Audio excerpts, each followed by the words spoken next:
Hi, I'm Jason Allen. You may already know me from my work as a Democrat in your area. I may have just recently met you, or you may have received a call from me within the last few days. I'm asking for your vote for DNC delegate. Many of my friends and neighbors are dismayed by recent events and are worried for their own safety and that of their loved ones, neighbors, and community members after this recent election.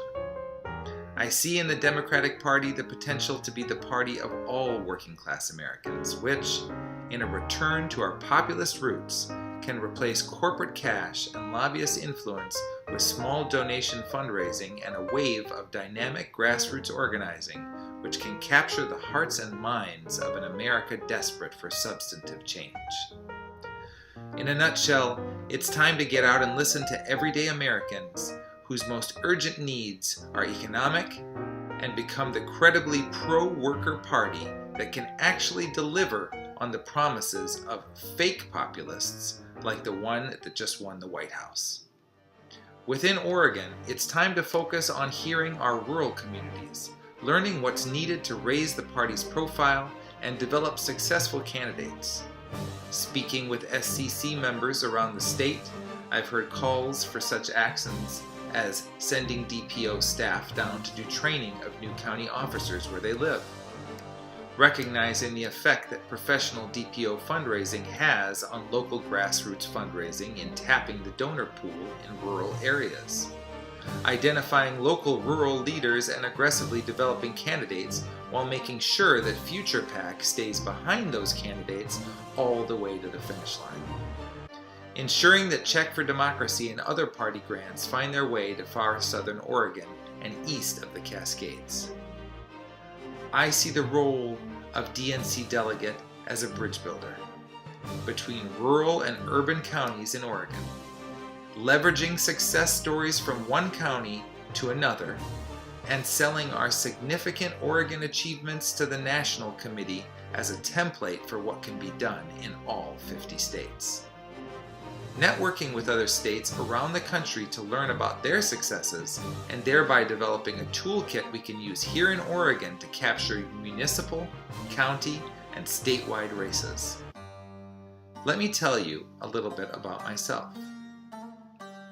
Shortly after I was born in pre-revolution Iran to an Iranian mother and an American Army father, our family moved to Chicagoland, where I went to school in a predominantly African-American neighborhood which highlighted the life and teachings of Martin Luther King.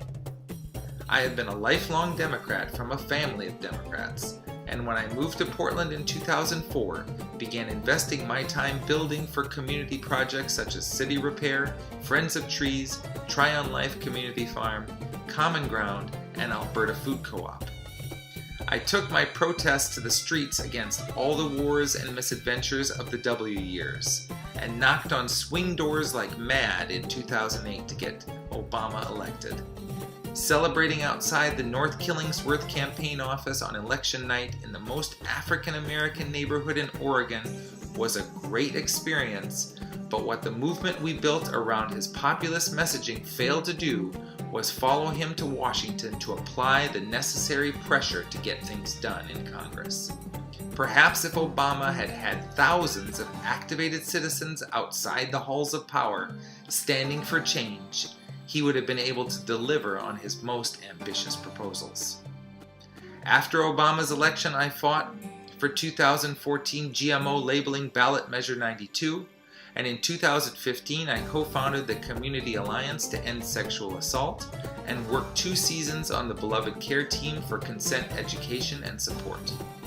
This year, I have spent hundreds of hours campaigning online and in person during the primaries, serving as an Oregon delegate to the Democratic National Convention, volunteering for Measure 97, offering infrastructure support to Don't Shoot Portland and Black Lives Matter, plastering North Portland with slate cards, and recruiting new PCPs that want to make a difference.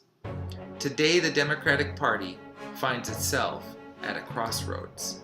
With 42% of registered voters identifying themselves as independent, the number of millennials registered voters is now set to exceed the number of baby boomers. Research shows that while millennials are more progressive than their parents, they are also earning less than they did at the same age, a trend which started over 30 years ago. If we can take concrete steps to engage with income inequality while becoming the grassroots rallying point for local resistance to the new administration's worst policies as it appoints a fox for every henhouse, we can jump on this motivating time of fear and angst as a springboard into recapturing state governorships and Congress seats to prepare for the critically important redistricting of 2020. With districts finally drawn to a fair balance, we can capture majorities in both houses in Washington and give our next president the Congress she or he needs to deliver real progress to the American people. I ask you for your vote as DNC delegate.